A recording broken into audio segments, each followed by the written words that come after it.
उर्माही प्रभु गुप्त, उर मतलब हृदय। हमारे हृदय में भगवान है लेकिन अभी गुप्त है, वो मतलब दिख नहीं रहे हैं। क्यों नहीं दिख रहे हैं? क्योंकि अंधेरा छाई रहे, अंधेरा, इसलिए नहीं दिखते।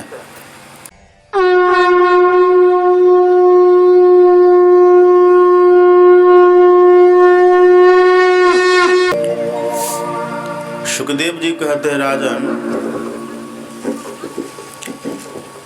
क्षीर सागर में एक त्रिकूट नाम का पर्वत था। त्रिकूट नाम का पहाड़ है और वह 10,000 योजन ऊंचा है। योजना युत मुच्छितः, 10,000 योजन ऊंचा है। जितना ऊंचा है उतना ही वो पसरा हुआ भी है, नीचे से लंबा चौड़ा उतना ही है। और ये पहाड़ क्षीर सागर में, उसी पहाड़ की तलहटी में एक ऋतुमान नामक उद्यान है, बड़ा दिव्य उद्यान, एक बगीचा है। बगीचा क्या, उसको जंगल ही समझिए। उस पहाड़ की तराई में एक जंगल, उद्यान, बगीचा है। वह भी कई योजन तक फैला हुआ है। उसी उद्यान में एक हाथी रहता है, गजेंद्र, बड़ा बलशाली हाथी। जंगलों का राजा होता है शेर, सिंह होता है जंगलों का राजा। जहाँ सिंह रहता है वहाँ सियार नहीं रहता, वहाँ अन्य जंतु नहीं रहते, जानवर नहीं रहते, क्योंकि सिंह सबको मार कर खा जाता है। जहाँ सिंह रहे वहाँ मृगा नहीं रहता, अन्य जो जंगली जानवर होते हैं वहाँ नहीं रहता।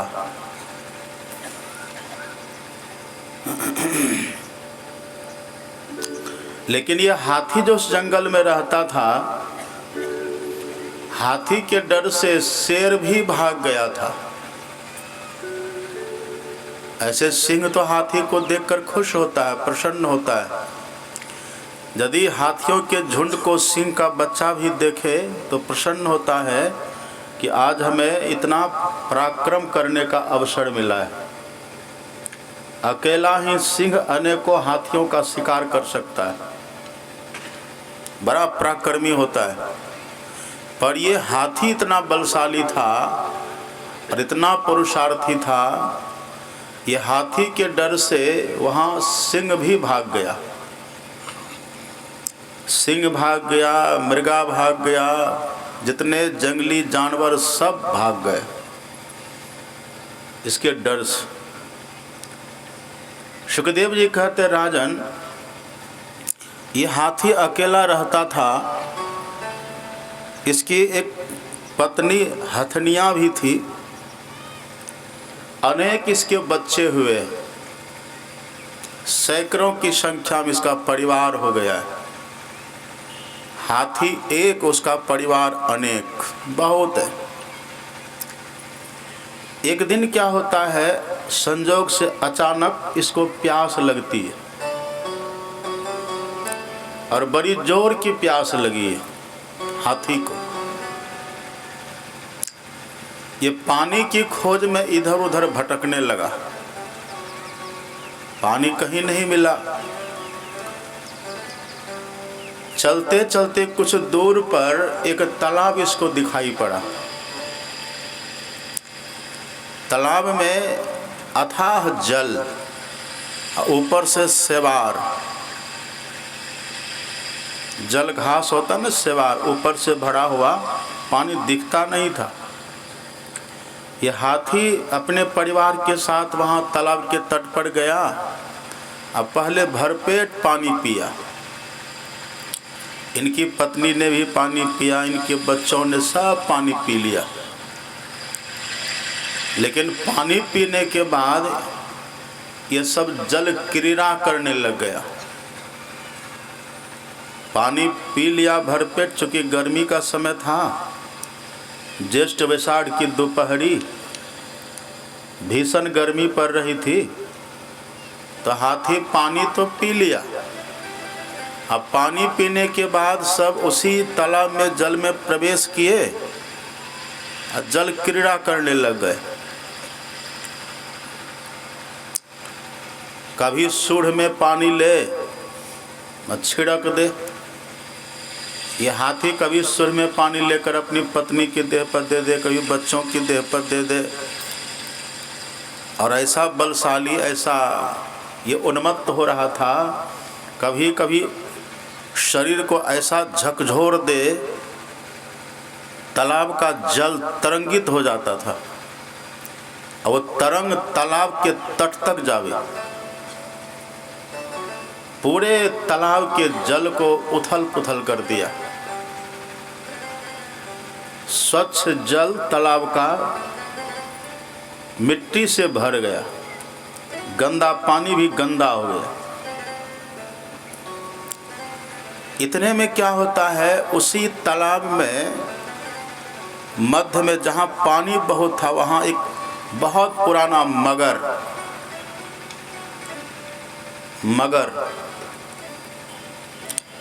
का मतलब समझते हैं ना? मगर किसको कहते हैं? बोच, जिसको गाँव घर में लोग कहते हैं बोच, मगरमच्छ उसको बोलते हैं।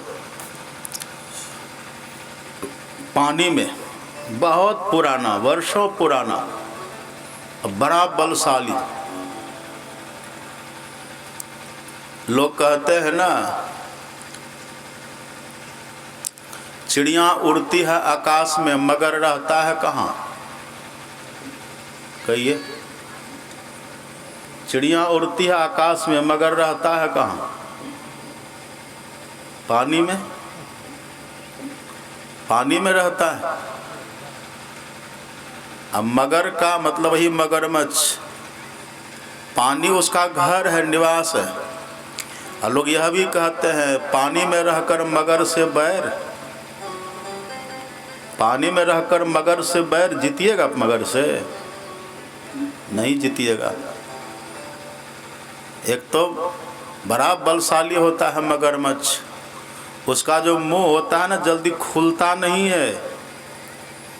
उसका दांत इतना नुकीला, इतना बड़ा बड़ा, यदि मुंह खुले और किसी को पकड़ ले तो फिर वो छूटता ही नहीं, दांत चुभ जाता है, एकदम सूल की तरह उसकी दांतें होती, दांत चुभ जाती है, जल्दी मुंह खुलता नहीं है। इसलिए आप देखेंगे जब मगरमच्छ शिकार करता है ना, तो पहले से मुंह खोल के रखता है, वो पकड़ लेता है, तुरंत उसका मुंह नहीं खुलता। तो वही मगरमच्छ था वहाँ बीच पानी में, तालाब में। ये हाथी चला गया वहाँ गया भी तो कोई बात नहीं, पानी पी के आराम से निकल जाता, कुछ नहीं होता। पर यहाँ जल क्रीड़ा जो करने लगा है, जल को तरंगित करने लगा, उद्वेलित करने लगा, तालाब का पूरा जल उथल पुथल कर दिया, गंदला हो गया पानी। वो मगरमच्छ ने देखा, करे ये कौन हमें बाधा डाल रहा है, ये तो मेरा निवास है, यहाँ तो हम रहते हैं, ये कौन आ गया है इसके भीतर। मगरमच्छ ने देखा तो देखा हाथियों का झुंड, सैकड़ों हाथी, विशाल विशाल, अनेकों हाथी, अनेकों हथनियाँ, उनके सब उसी के बाल बच्चे थे। उसी में देखा सबसे विशाल गजराज, विशाल भयंकर मगरमच्छ धीरे से गया और वो समझ लिया कि इसी के चलते सब ऐसा कर रहा है, सबका सरदार यही है, इसलिए हम इसी सरदार को ही पकड़ेंगे। मगरमच्छ गया और धीरे से उसके पीछे वाले पैर में अपना मुंह लगाया, चुभो दिया दांत, पीछे वाले पैर को पकड़ा, मुंह बंद कर लिया। मगरमच्छ का दांत उसके पैरों में चुभा, बंद कर लिया। अब यह हाथी को होता है, किसने दुस्साहस किया? मेरे भय से तो सिंह भी भागता है, मेरा डर तो सब प्राणियों को होता है, ये किसने मेरा पैर पकड़ा? हाथी को बल का घमंड था, खींचा हाथी ने, ताकत अपनी लगाई, शक्ति लगाई, खींचा, खींच करके मगरमच्छ को तालाब के तट पर ले गया। और वहां जाकर के मगरमच्छ ने अपनी ताकत लगाई, खींचा वहां से मगरमच्छ, खींच करके फिर हाथी को बीच तालाब में ले आया। हाथी खींचे तो तट पर ले जाए, अब मगरमच्छ खींचे तो बीच में ले आए। ये खींचातानी चल रहा है। आप पढ़िएगा भागवत को, लिखा है ये खींचातानी हाथी और मगरमच्छ का 10,000 साल तक चला है। सोचिए आप। और हाथी खींचे तो तट पर, अब मगरमच्छ खींचे तो तालाब के मध्य में। भयंकर युद्ध हुआ है, न हाथी थक रहा है न मगरमच्छ थक रहा है, एक पर एक दोनों है, खींचम खींचा चल रहा है। भयंकर भीषण युद्ध छिड़ गया है। सूरदास जी लिखते हैं, चार पहर युद्ध भयो ले गयो मझधारे, चार पहर युद्ध भयो ले गयो मझधारे, चार पहर युद्ध भयो ले गयो मझधारे, चार पहर युद्ध भयो ले गयो मझधारे। नाक कान डूबन लागे कृष्ण को पुकारे, नाक कान डूबन लागे कृष्ण को पुकारे, नाक कान डूबन लागे कृष्ण को पुकारे, नाक कान डूबन लागे कृष्ण को पुकारे।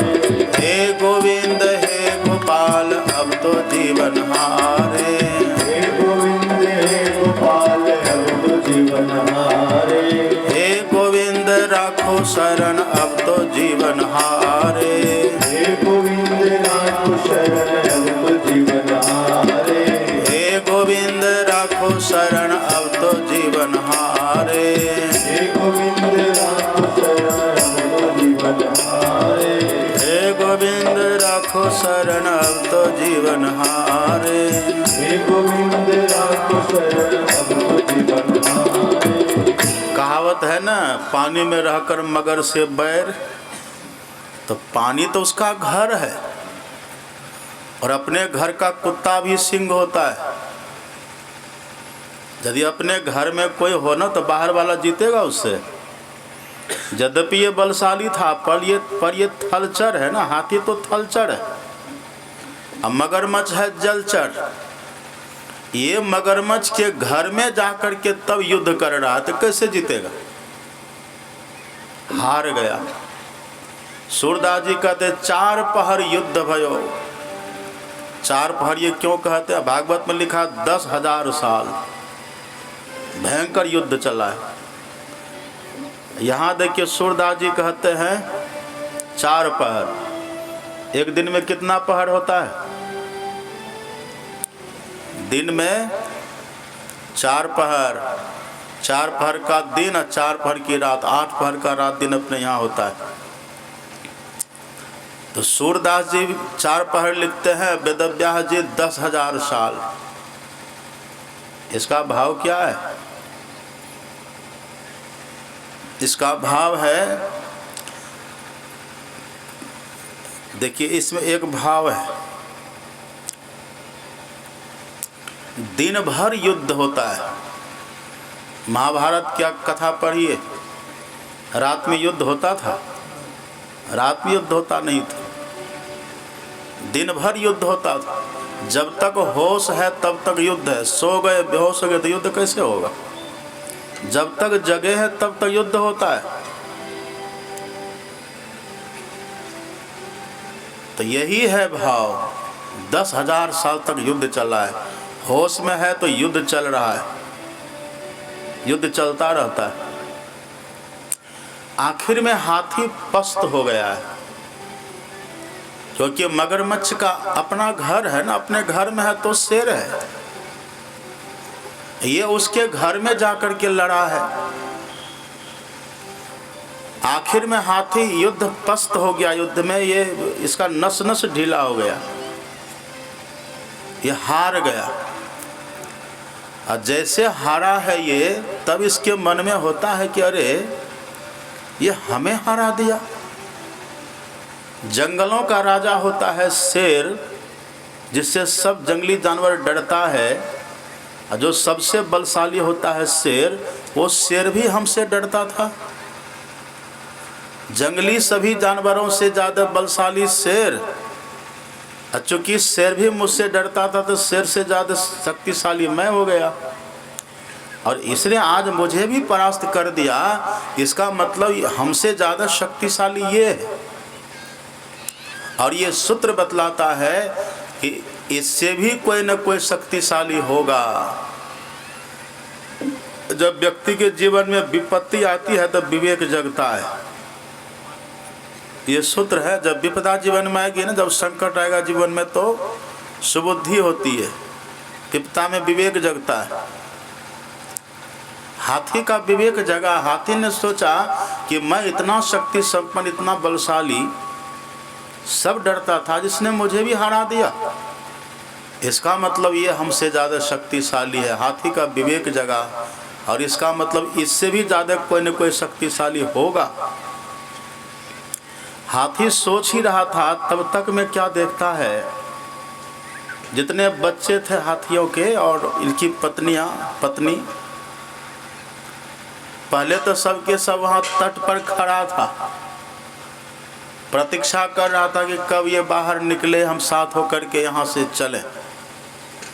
लेकिन देखा कि युद्ध में हाथी हार गया। तब सभी बच्चों के और हथनी के मन में होता है कि अब तो ये हार गया है, अब हार गया तो इसको तो अब ये मगरमच्छ छोड़ेगा नहीं, इसको मारकर खा जाएगा।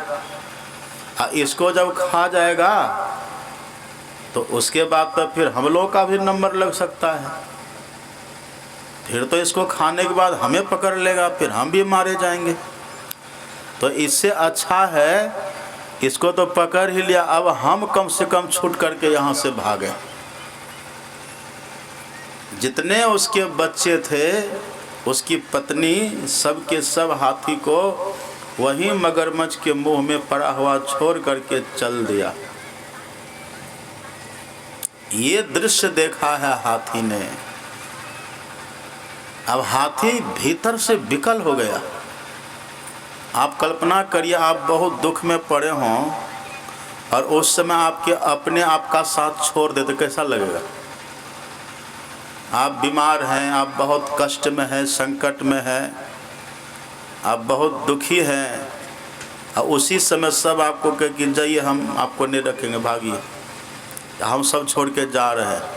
आप तड़प रहे हैं, आपको कष्ट है, वेदना है, और आपको ऐसे ही छोड़ करके कोई चले, कहिए कैसा लगेगा? कष्ट होगा कि नहीं? कष्ट होगा। और ये स्थिति सबके जीवन में निश्चित रूप से आती है। हाथी को जैसे मगरमच्छ ने पकड़ा, उसके बल को पस्त किया, हाथी के बच्चों को, उसकी पत्नी को लगा कि अब ये बचने वाला नहीं है, अब यदि यहाँ हम रहे तो हम भी पकड़े जाएंगे, इससे अच्छा है कि यहाँ से भाग करके अपना प्राण हम बचावे, अपनी जान हम बचावे। और सब के सब वहाँ से भाग चला। अब हाथी सोचता अब क्या होगा, जो मेरे अपने थे, जिसके लिए हमने एरी चोटी का पसीना एक किया, जिसको हमने पाल पोस करके बच्चों को बड़ा किया, पत्नी का हमने परवरिश किया, पत्नी को साथ में रखा, बच्चों को जन्म दिया, पाल पोस करके बड़ा किया, उसकी व्यवस्था के लिए, उसके खाने पीने के रहने की व्यवस्था के लिए हमने एरी चोटी का पसीना एक कर दिया। कितनी मेहनत हमने की, कितना परिश्रम हमने किया, पर ये आज सबके सभी संकट के क्षण में छोड़ करके सबके सब भाग रहे हैं। एक कैसा संकट आ गया मेरे ऊपर, एक कैसा दुखद क्षण आ गया। हाथी भीतर से आकुल व्याकुल हो गया। अब इसको कोई उपाय सूझ नहीं रहा है, ये निराश हो गया। अब क्या होगा, इसी को बोलते हैं सिर धुनी धुनी पछताही। ऐसी स्थिति में व्यक्ति सिर धुनता है अब हम क्या करें, अब क्या होगा।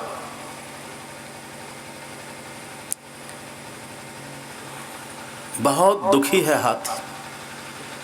अंतिम में हाथी ने सोचा कि अब क्या होगा। अब ये यही दिमाग लगाता है कि इससे भी कोई न कोई शक्तिशाली होगा। जब जंगल के सभी जानवरों से शक्तिशाली सिंह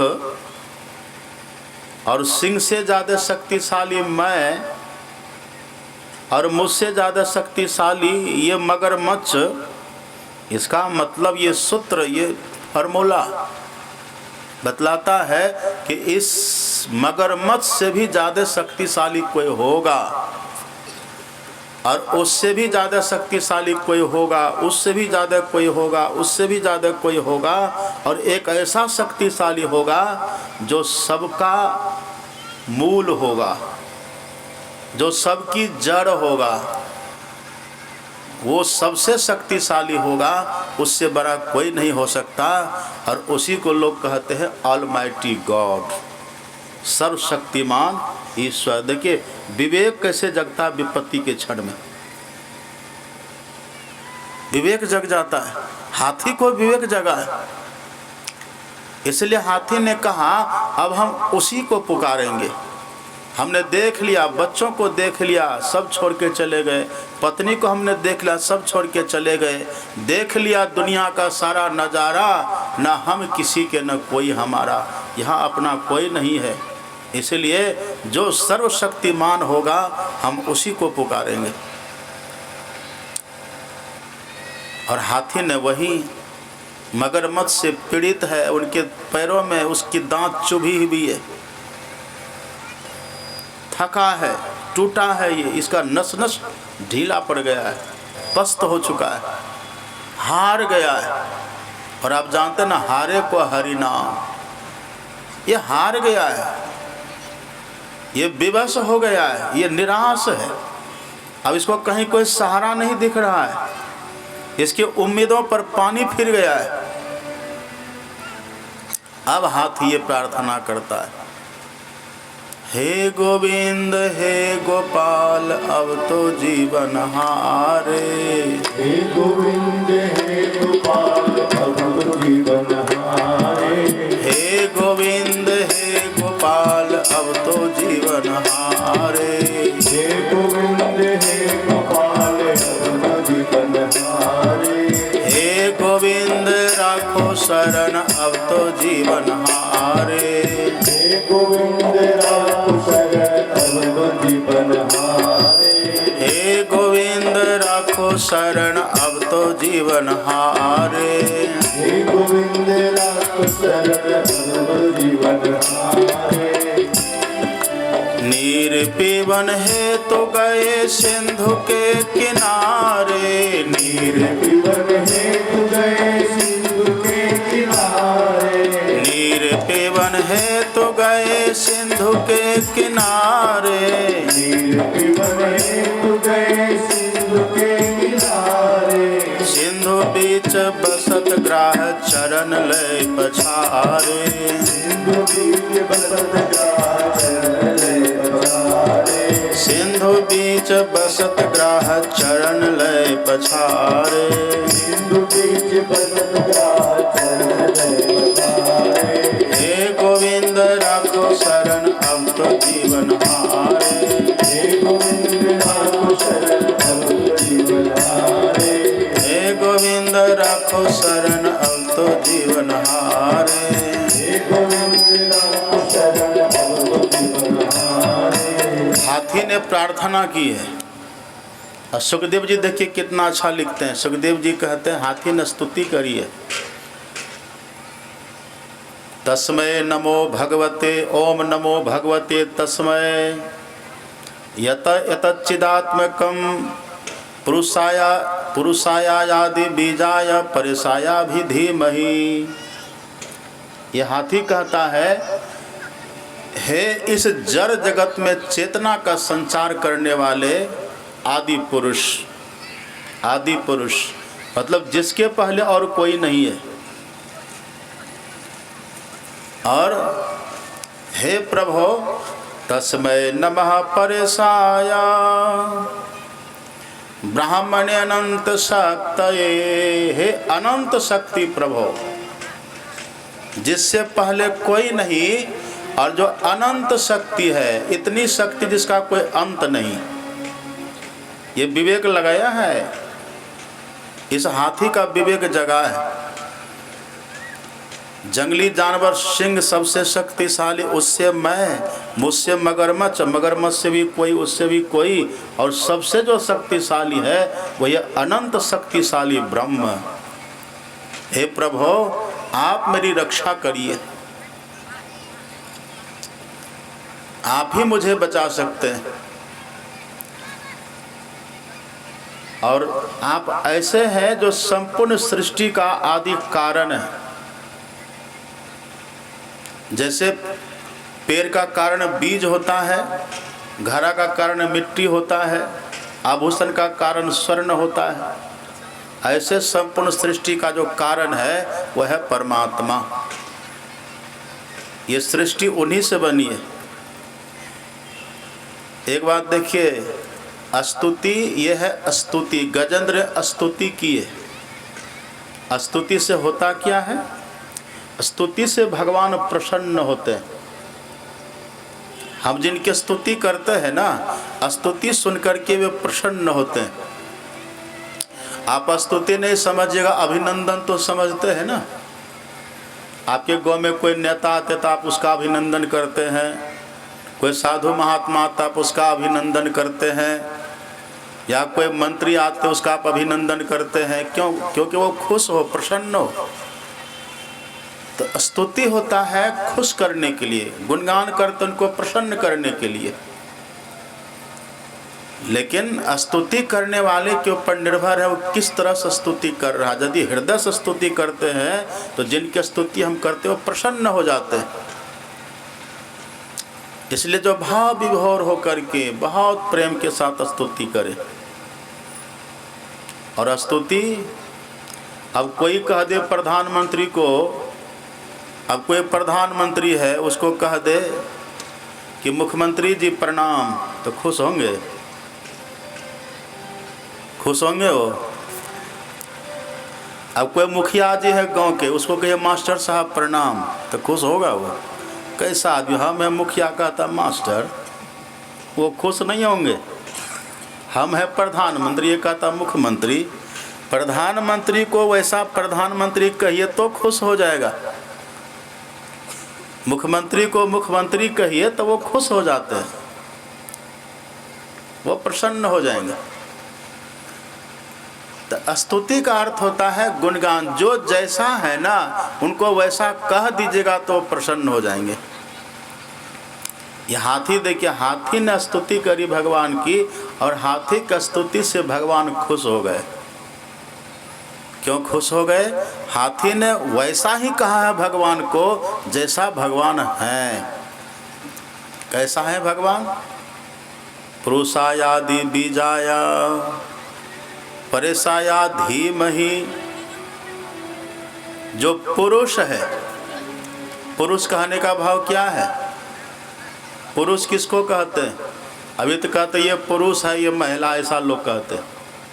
ये है पुरुष, ये है महिला, यही न कहते हम लोग। लेकिन पुरुष कहते हैं किसको? पुरुष का भाव क्या है?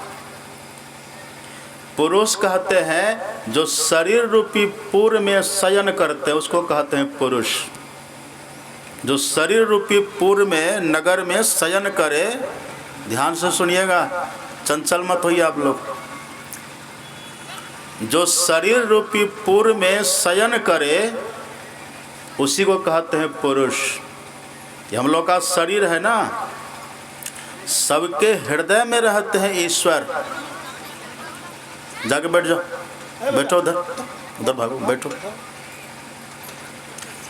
शरीर रूपी पुर मतलब सबके हृदय में, सबके शरीर के हृदय में, सबके हृदय में भगवान रहते हैं, इसीलिए उनको कहते हैं पुरुष। सबके भीतर भगवान, इसीलिए कहते उनको पुरुष। सबके अंतःकरण में रहते हैं ईश्वर, इसीलिए कहते हैं पुरुष। ईश्वर सर्वभूतानां हृदय से अर्जुन तिष्ठति। ईश्वर रहते कहाँ है? सबके हृदय में। तो सबके हृदय में जो ईश्वर रहते हैं, इसीलिए ईश्वर का एक नाम है पुरुष। ईश्वर है पुरुष, पुरुष कहते हैं। और दूसरी बात है, ये हाथी ने कहा हे पुरुष, मतलब हे सबके भीतर में रहने वाले। और हाथी के कहने का भाव कि आप मेरे भीतर में भी रहते हैं, पर मुझे पता नहीं है। आप कृपा करके मेरी रक्षा करिए। हम लोग के हृदय में भगवान है कि नहीं? सबके हृदय में है, लेकिन दिखाई पड़ रहे हैं? दिखाई नहीं पड़ते। और माही प्रभु गुप्त, और माही, और मतलब हृदय, हृदय में है लेकिन गुप्त, गुप्त अब ये दिखते नहीं है। और माही प्रभु गुप्त, दिख नहीं रहे। क्यों नहीं दिख रहे हैं? और माही प्रभु गुप्त, और मतलब हृदय। हमारे हृदय में भगवान है लेकिन अभी गुप्त है वो, मतलब दिख नहीं रहे हैं। क्यों नहीं दिख रहे हैं? क्योंकि अंधेरा छाई रहे, अंधेरा, इसलिए नहीं दिखते। तो हाथी ने कहा हे पुरुष, केवल हृदय में ही रहता, ऐसी बात नहीं है। आदि बीजाय, आदि बीजाय का मतलब कि जो सबसे पहला कारण है। बीज का अर्थ होता है कारण, जहाँ से कुछ बनता है उसको कहते हैं बीज अथवा कारण। जैसे पेड़ है ना, पेड़ किससे बनता है? बीज से बनता है। पेड़ बना है बीज से, तो बीज उसका कारण हो गया। अब जैसा बीज है ना, पूरा पेड़ में वही गुण रहता है। आप आम का गुठली बोइएगा तो बबूल होगा। आम का गुठली आपने बोया है ना, तो पेड़ भी आम का ही होगा, और फल भी आम का ही लगेगा, फूल भी आम का ही, सब कुछ आम का ही लगेगा, पत्ता भी आम का ही लगेगा। अब मकई का बीज बो दीजिए खेत में, गेहूं लगेगा? नहीं लगेगा। मकई का बीज है तो बस मकई का ही पत्ता, मकई का ही पेड़, मकई का ही क्या बोलते हैं उसको, कोढ़ा, फल, सब मकई का लगता है। मकई को हमने बोया तो मकई ही मिलता है। ये हाथी कहता है हे प्रभु, आप इस संसार के आदि कारण हैं, मतलब ये संसार आप ही का रूप है। जैसे आम का गुठली ही आम के रूप में परिणत हो जाता है, आम का गुठली ही आम का पेड़ है, आम का गुठली ही आम का पत्ता है, आम का गुठली ही आम का फूल, आम का गुठली ही आम का फल है। वही तो बदल कैसा हुआ है ना। ऐसे हे प्रभु, ये पूरा संसार आप ही है, और ये रहते हुए सबके हृदय में भी आप हैं। आप ही मेरी रक्षा करिए, आप बचा लीजिए। और हे प्रभु, आपसे ज़्यादा शक्तिशाली कोई हो ही नहीं सकता है। देखिए हाथी का विवेक कैसा है। हाथी खड़ा है कहाँ? हाथी वृंदावन में खड़ा नहीं है, मथुरा, द्वारिका, गोकुल में खड़ा नहीं है हाथी। हाथी तो पानी में है, तालाब में, वहाँ खड़ा है। और हाथी को ये विश्वास है कि हम जहाँ हैं वहीं है भगवान। ये हाथी को विश्वास, हम लोगों को विश्वास है? हम लोगों को विश्वास नहीं है। हम लोग कहते हैं हमारा भगवान है वहाँ, हमारा भगवान है वहाँ। को के जात प्रयाग बनारस, को गया जगन्नाथ ही धावे धावे, को मथुरा बद्री हरिद्वार जो दौरी ही दौरी द्वारिका आवे। कहाँ कहाँ हम जाते हैं। काहे रे बन खोजन जाई, सर्व निवासी सदा अलेपा। कहाँ जाते हैं खोजने के लिए। हाथी को ये पता दे कि हाथ जिसको विपत्ति आती है ना जीवन में, उसको विवेक जगता है। हम लोग भी हैं, देखिए तरह तरह का दुख आते रहता है, ये ईश्वर की कृपा है। आपने सुना था ना, जब भगवान श्री कृष्ण जाने लगे थे हस्तिनापुर से द्वारिका, तो रास्ते में कुंती बुआ मिली थी। कुंती बुआ ने यही मांगा था वरदान में कि मुझे दुख दे दीजिए। कुछ न कुछ हमारे जीवन में दुख लगा रहे, क्योंकि जब दुख आता है ना जीवन में, दुख में भगवान का सुमिरन होता है, दुख में भगवान की याद आती है, और दुख में भगवान की हकीकत का पता चलता है। दुख में विवेक हमारा जगता है, विपत्ति में विवेक हमारा जगता है। हाथी ने बहुत लंबी चौड़ी स्तुति करी है, और हाथी कहते कहते देखिए क्या कह देता है। तस्मै नमः परेशाय ब्राह्मणेनंत शक्तये अरूपाय नमः आश्चर्य कर्मणे। अरूपा, हे प्रभु आपका कोई रूप नहीं है। ईश्वर का कोई रूप नहीं होता, वो तो निराकार है। अरूपा, और साथ साथ कहते योरु रूपाया, सब रूप भी आप ही का है। कितना अद्भुत है। आपका कोई रूप नहीं है, और जितना रूप है दुनिया में है प्रभु, सब रूप आप ही का है। हमारे गुरु महाराज जी पढ़िए क्या लिखते पदावली में। सर्वरूपी हो कहाते फिर अरूपी हो गए, नैनों के तारे चश्म रोशन क्यों नजर आते नहीं, रूह रोशन आत्मभूषण क्यों पकड़ जाते नहीं। सर्वरूपी हो कहाते, जितने रूप है सब वही ईश्वर का रूप है। अब फिर अरूपी हो गए, बिना रूप के भी हैं। जड़ चेतन जग जीव जता, सकल राममय जान, बंदों तिनके पद कमल सदा जोरी जुग पान। जड़ भी वही है, चेतन भी वही है, सब रूप में भी वही है, बिना रूप के भी वो है। अद्भुत है, आश्चर्य में उनका कर्म है। और ये हाथी कहता है प्रभु आप सब जगह रह करके, सब रूप में हो करके हमारे हृदय में भी विराजमान है, हमारे साथ भी हैं। आप कृपा करके हमें दर्शन दीजिए और हमारी रक्षा करिए। कितना अद्भुत है ये।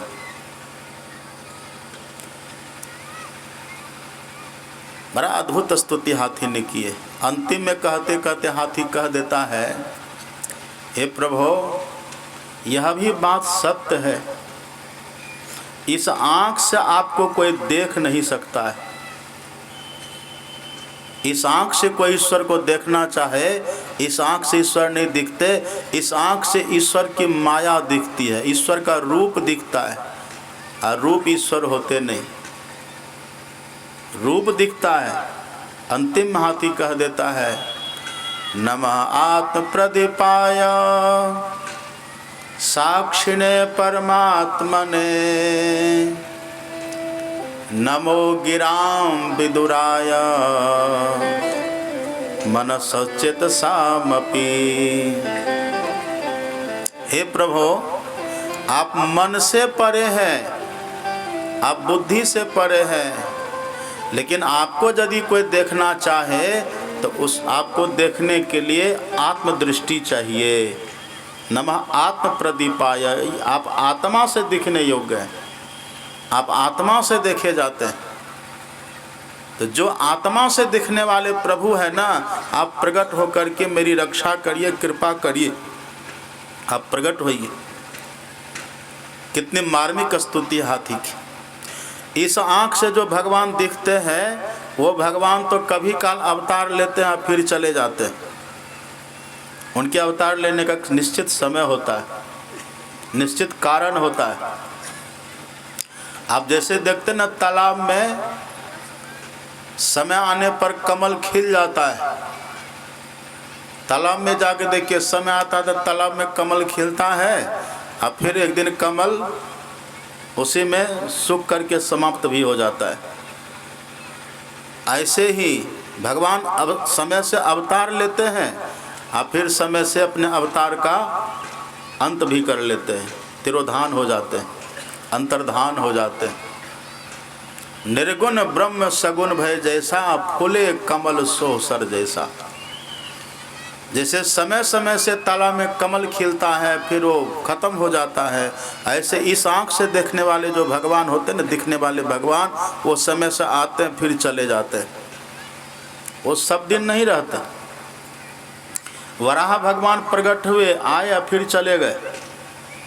ध्रुव जी को दर्शन देने के लिए भगवान आए फिर चले गए, रहे नहीं। फिर त्रेता में राम भगवान देखे ना, आए फिर चले गए। कृष्ण भगवान आए चले गए। इस आँख से दिखने वाले जो भगवान आते हैं ना, दिखते हैं ना, वो आते हैं फिर चले जाते हैं। लेकिन ये हाथी कहता है कि हे प्रभु, जो आत्मा से दिखने वाले आप हैं ना, वो न कहीं जाते हैं न कहीं आते हैं, वो तो सदा से हैं। हमको वही दर्शन चाहिए और वही हमारी रक्षा करिए। देखिए कितना विवेक है हाथी को, कितना ज्ञान है हाथी को।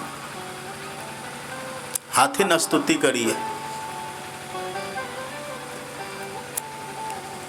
सब कुछ हाथी का डूब गया है,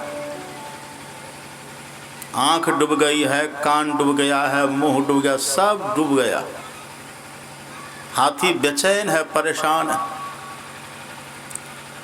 आंख कान डूबन लागे कृष्ण को पुकारे, आंख कान डूबन लागे कृष्ण को पुकारे, आंख कान डूबन लागे कृष्ण को पुकारे, आंख कान डूबन लागे कृष्ण को पुकारे। हे गोविंद राखो शरण अब तो जीवन हारे, हे गोविंद राखो शरण अब तो जीवन हारे, हे गोविंद हे गोपाल अब तो जीवन हारे, हे गोविंद हे गोपाल अब तो जीवन हारे, हे गोविंद हे गोपाल अब तो जीवन हारे। हे गोविंद हे गोपाल अब तो जीवन हारे। हाथी का सब अंग प्रत्यंग डूब गया और बस सूढ़ हाथी का बाहर रहा, सूढ़ केवल बाहर है। हाथी अंतिम में स्तुति करता कि हे प्रभु, अब मेरी रक्षा करने वाला कोई नहीं है। जब भगवान को आप सही स्तुति सुनाइएगा ना तो भगवान खुश होते हैं। हाथी ने ऐसी सत्य स्तुति करी है भगवान की, इतना प्रेम में भर कर के स्तुति की है भगवान की, भगवान प्रसन्न हो गए। और मानो हाथी के शब्द को भगवान ने सुन लिया। भगवान सुनते भी हैं, लेकिन भगवान को सुनने के लिए हमारे जैसा ये कान की जरूरत नहीं पड़ता, हमारे जैसा कान भगवान को नहीं होता। अब भगवान को देखने के लिए हमारी जैसे आँख की भी जरूरत नहीं है। वो बिना आँख के देखते हैं, बिना कान के सबका सुनते हैं, सबको देखते हैं। तन बिनु परस नयन बिनु देखा, तन बिनु परस नयन बिनु देखा, तन बिनु परस नयन बिनु देखा, बिनु परस नयन बिनु देखा, ग्रहई घ्राण बिनु बास अखेखा, ज्ञान बिनु बास असेखा, ग्रहई घ्राण बिनु बास असेखा, ज्ञान बिनु परस, बिना शरीर के सबका स्पर्श करते हैं वो। तन बिनु परस, नयन बिनु देखा, बिना आंख के सबको देखते हैं। कर बिनु कर्म करे विधि नाना, बिना हाथ के सब काम भगवान करते। हम लोग की तरह हाथ उनको नहीं होता। आनंद रहित सकल रस भोगी, भगवान बिना मुंह के सब कुछ खाते हैं, सब रस लेते हैं। यानी कि हमारे तरह उनको मुंह है, फिर मुंह में दांत है, जीभ है, ऐसा नहीं है। लेकिन भगवान खाते हैं सब कुछ, सब रस का भोग करते हैं भगवान। अद्भुत है। हाथी ने यही स्तुति की है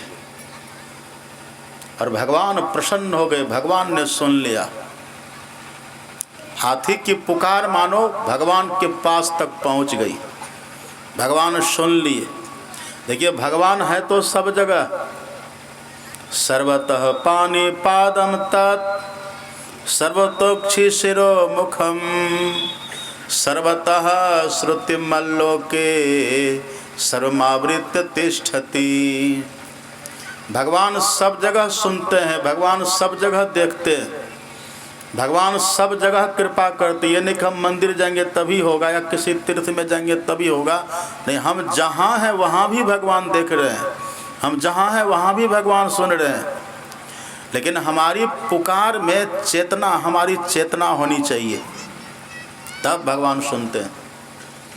हमारी पुकार में भावना होनी चाहिए, हमारी पुकार में एक लगाव होना चाहिए, हमारी पुकार में प्रेम होना चाहिए, तब भगवान सुनते हैं। गदगद गिरा, गदगद गिरा नयन बह नीरा, मम गुण गावत पुलक शरीरा। जिनको भगवान को पुकारने में रोमांच हो जाए, आँखों से आंसू बहने लगे, इतना प्रेम से भरे, भगवान को पुकारे तो आंसू बहे, रोमांच हो, भीतर से प्रफुल्लता हो, दुनिया का विस्मृति हो जाए, विस्मरण हो जाए। इस तरह से जब पुकारते हैं तो भगवान सुनते हैं। हाथी ने जैसे पुकारा भगवान सुन गए।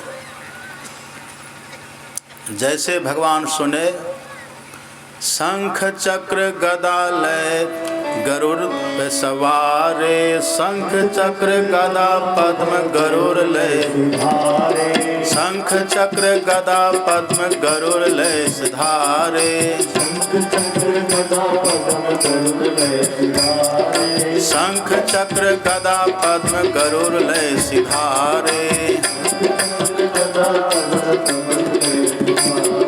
हे गोविंद राखो शरण अब तो जीवन हारे, हे गोविंद राखो शरण अब तो जीवन हारे, हे गोविंद हे गोपाल अब तो जीवन हारे, हे गोविंद हे गोपाल अब तो जीवन हारे। बस शंख चक्र गदा पद्म चतुर्भुजी रूप में भगवान वहीं प्रकट हो गए, वहीं पर प्रकट हो जाते हैं। हरि व्यापक सर्वत्र समाना, आप प्रेम ते प्रकट होई में जाना। कल आपने देखा था ना, खंभा से भगवान प्रकट हो गए। खंभा में प्रहलाद जी ने पुकारा, खंभा से भगवान प्रकट हो गए। अब फिर आपने अभी सुना था ना, ध्रुव जी के सामने मधुवन जंगल में भगवान प्रकट हो गए। हम जहीं पुकारेंगे वहीं, आज हाथी के लिए भगवान वहीं प्रकट हो गए। लेकिन चार भुजा में भगवान प्रकट हुए। चार भुजा है, चार हाथ है। हम लोगों को कितना हाथ है? मनुष्य को 2 हाथ है। यदि 4 हाथ हो जाए आपको तब, 3 हाथ हो जाए तब। भगवान ये कहते कि देखो, मनुष्य को आप पुकारिएगा तो 2 हाथ लेकर के आएगा, लेकिन यदि कोई हमें पुकारे तो भगवान कहते हम 4 हाथ लेकर के आते हैं। मतलब मनुष्य से ज़्यादा रक्षा भगवान करते हैं, किसी भी मनुष्य से ज़्यादा सहयोग भगवान करते हैं, कृपा भगवान करते हैं। इसलिए भगवान चतुर्भुजी रूप में आए। एक हाथ में शंख है, एक हाथ में चक्र है, एक हाथ में गदा, एक हाथ में कमल। 4 हाथ लेकर के भगवान आए और हाथी ने देखा।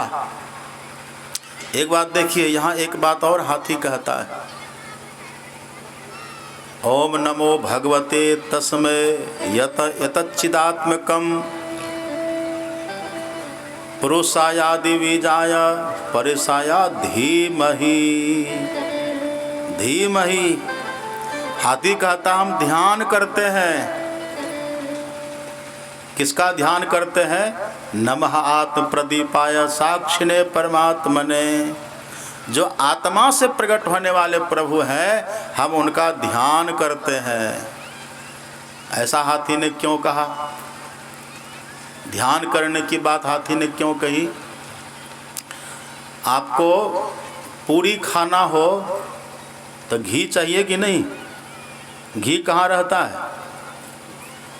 घी रहता है कहाँ? घी रहता है दूध के भीतर। तो जब दूध में घी है तो दूधे में पूरी छान लीजिए, छान लीजिएगा। आप पूरी छानना अगर हो, यद्यपि दूध में घी है, आप चाहें कि चलो दूध में घी है तब उसी में पूरी छान लेते हैं, नहीं छान पाइएगा। और यदि पूरी बेल करके उसी में डाल दीजिए तब पूरी बनेगी? दूध पिट्ठी बनेगी, पूरी नहीं बनेगी। दूध में घी है पर उससे पूरी बनेगी नहीं। हमें करना क्या है? पहले दूध के भीतर से घी को निकालना है। ऐसे परमात्मा है सब जगह, भगवान है सब जगह, लेकिन जब तक भगवान प्रकट नहीं होंगे तब तक आपकी रक्षा करेंगे, तब तक आप दर्शन करेंगे। दूध से जब तक घी प्रकट न हो तब तक दूध घी दिखेगा और तब तक पूरी बनेगी। ऐसे परमात्मा है सब जगह, लेकिन जब तक परमात्मा प्रकट नहीं होंगे तब तक न तो उनका हम दर्शन कर पाएंगे और न तो वो हमारी रक्षा कर पाएंगे। हाँ ठीक है, कृपा करते हैं, अदृश्य रह करके हमको विश्वास है, कृपा करते हैं, पर कृपा पूरी प्राप्ति कब? जब वो प्रकट होकर के दर्शन देते हैं। लेकिन आप क्या करते हैं? एक पूजा का समय आता है ना, अनंत पूजा। क्या करते हैं आप? कठोता में दूध भर लेते हैं। इधर पता नहीं होता है कि नहीं होता है? कठोता में दूध भर लेते हैं, हाथ घुमाते हैं, पूछते हैं भगवान मिला? 3 बार 2 बार कह देते नहीं। भगवान मिला कह देते नहीं है। और तीसरा बार में कहते भगवान मिला तो हाँ मिल गया। पहले सिखा देते हैं, तीसरा बार में कह दीजिएगा हाँ मिल गया। लेकिन कहीं आपको मिलता है भगवान? ये दूध में हाथ घुमा करके ही क्यों पूछते हैं? कभी पानी में हाथ घुमा के पूछता है कि भगवान मिला? न पानी में हाथ घुमाते, न छाछ में, न मट्ठा में। ये दूध में ही हाथ क्यों घुमाते हैं? अपने यहाँ जो पर्व भी है ना, सब में तात्पर्य छुपा हुआ है। ये कहने का भाव है, जब आपको दूध में हाथ घुमाने से घी नहीं मिलता है तो भगवान कैसे मिल जाएंगे? अगर आप दूध से घी पाना चाहते हैं ना, पूरी खाने का आपको मन है, तो दूध को पहले जमाइए और जमा करके उससे उसको दही बनाइए और दही से फिर क्रीम निकालिए और क्रीम को फिर गर्म करिए, तब देखिए घी निकलता है कि नहीं। तो विधि विधान है ना उसका। ऐसे ही भगवान है तो सब जगह, परमात्मा है तो सब जगह, लेकिन वो प्रकट कैसे होंगे? यही देखिए, हाथी को ये अकल है, ये हाथी को बुद्धि है। हाथी कहता है परेशाय धीमहि, हे प्रभु जो सबका स्वामी है और जो सबका मूल कारण है, जो सब जगह है, जो सबके हृदय में है, हम उनका ध्यान करते हैं, क्योंकि ध्यान से ही प्रकट होते हैं भगवान। जैसे मथने से ही घी दूध से निकलता है, ऐसे ध्यान करने से भगवान प्रकट होता है। जिमि दूध के मथन से निकसत है घी जतन से, अतिमि ध्यान के लगन से पर ब्रह्म ले निहारा। तो मथने से जैसे दूध से घी बाहर, ऐसे ध्यान करने से प्रकृति से परमात्मा बाहर होते हैं, तब दिखता है। अब जहाँ है वहीं दिख जाएंगे भगवान। इसलिए निज तन में खोज सज्जन बाहर न खोजना, अपने ही घट में हरि है अपने में खोजना। एक हाथी को पता है कि भगवान कैसे प्रकट होते हैं, लेकिन मनुष्य को पता नहीं है कि भगवान कैसे प्रकट होते। तो कहिए हाथी बड़ा कि मनुष्य बड़ा? क्या कहिएगा? बड़े भाग मानुष तनु पावा, बड़े भाग मानुष तनु पावा,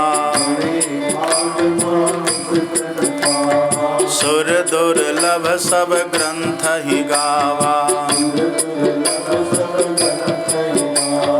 बड़े भाग मानुष तनु पावा, सुर दुर्लभ सब ग्रंथ ही गावा। सुर दुर्लभ सब ग्रंथ ही गावा।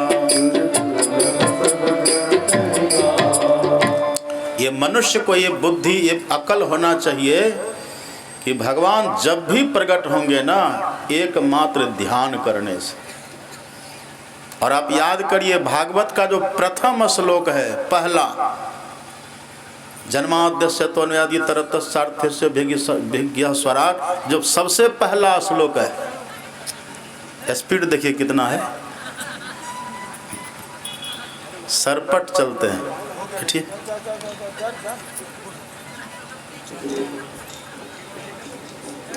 एक आदमी उधर ही रहिए, रोकिए, उधर सब इधर कोई आवे नहीं, सबका ध्यान भटक जाता है।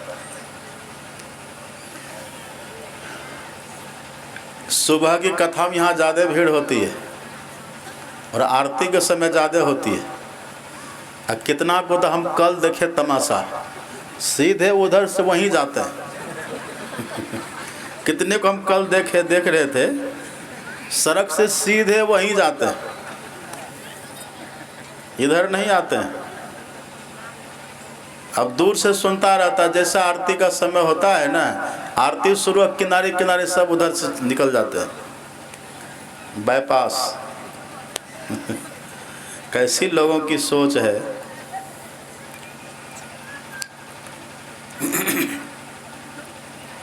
आपने पहला श्लोक में सुना था, सत्यम परम धीमहि। ये हाथी उसका खुलासा, उसकी व्याख्या करके कह रहा है, पुरुषाया दिविजाया परेशाया भी धीमहि। हे सबके स्वामी, आपका मैं ध्यान करता हूँ। इसी ध्यान की बात करने से भगवान प्रकट हो गए। ये संकेत है कि यदि कोई बैठ कर के ध्यान करेंगे तब भगवान प्रकट हो जाएंगे, तब भगवान आएंगे। भगवान प्रकट हो गए, चतुर्भुज रूप में भगवान प्रकट हो गए। सुखदेव जी कहते, राजन भगवान गए और हाथी ने जो कहा था ना, ब्राह्मण अनंत शक्ति, हे अनंत शक्ति ब्रह्म परमात्मा प्रभु, जो अनंत शक्ति हाथी ने कहा था ना, तो भगवान हाथी को अपना परिचय भी देना चाहते हैं। एक बात और देखिए, एक बात और लिखी है भागवत में, और महापुरुष भी सुनाते रहते हैं। महापुरुष सुनाते हैं कि हाथी का सब कुछ डूब गया। और सूरदास जी भी कहते ना, आँख कान डूबन लगे, सब कुछ डूब गया है। उनकी सूंड भी डूबी है, बस जौ के बराबर ऊपर है। हाथी मुंह बंद करके रखा है, यदि मुंह को खोले तो भीतर पेट में पानी भरेगा तो मरेगा ना। मुंह को बंद करके रखा है और सूर बस ऊपर है, पानी घुस नहीं रहा, नहीं तो मर जाएगा। और कितना ऊपर है, बस लुक लुक कर रहा है पानी जानने के लिए, जौ के बराबर। और हाथी को लग गया है कि भगवान पधार गए, एहसास हुआ है कि भगवान आ गए। हमने जिनकी पुकार लगाई है वो प्रकट हो गए। जो अपने थे सब तो छोड़ करके भाग गए, सब झूठे थे, अपना सच में कोई नहीं था। लेकिन जो सच में अपना है वो आ गए, वही है अपना। ईश्वर के सिवा अपना यहाँ कोई नहीं है। परमात्मा को छोड़कर किसी जीवात्मा का अपना कोई नहीं है, लेकिन लग रहा है अपना, लग रहा है अपना घर, अपना भाई, अपनी बहन, अपना पिता, अपनी माँ, ये लग रहा है, लेकिन हकीकत में अपना ईश्वर के सिवा कोई नहीं है। हाथी को एहसास हो गया कि जिसको मैंने पुकारा था वो आ गए, वो प्रकट हो गए। हाथी ने क्या किया है? हाथी ने एक सुमन लिया है। सुमन, सुमन किसको कहते हैं? सुमन का अर्थ होता है फूल। हाथी ने फूल लिया, सुमन। अब आप ही कहिए, जब हाथी की सुर डूबने के लिए मात्र जौ के बराबर बची है तो फूल कैसे तोड़ेगा? अब वहाँ फूल था क्या? वो तो पहले इतना जल क्रीड़ा किया है हाथी के, सब जितना था उसमें सेवार तेवार सब। तो आखिर हाथी फूल लाया कहाँ से? ये सुमन। सुमन से सु को हटा दीजिए, क्या होगा? सुमन मतलब फूल, और सुमन से सु को हटाइए तब क्या बच गया उधर? मन। अब मन में लगा दीजिए सु, तब क्या होगा? सुंदर मन। सु मतलब सुंदर, सुमन अर्थात सुंदर मन।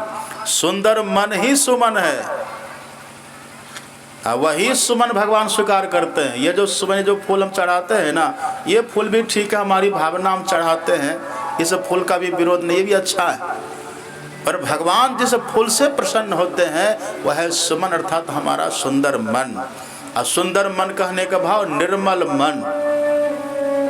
निर्मल मन जन सो मोहि पावा, निर्मल मन जन सो मोहि पावा, मोहि कपट छल छिद्र न भावा, मोहि कपट छल छिद्र न भावा। यही है सुमन। मतलब हाथी ने अपने मन को सुंदर किया है। अब मन सुंदर कब होता है? जब मन से सब निकल जाए, केवल भगवान रहे, तब मन होता है सुंदर।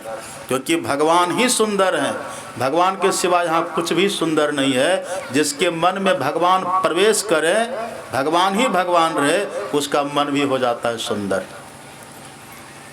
भगवान ही सुंदर है, ईश्वर ही सुंदर है, उनसे सुंदर कोई हो ही नहीं सकते।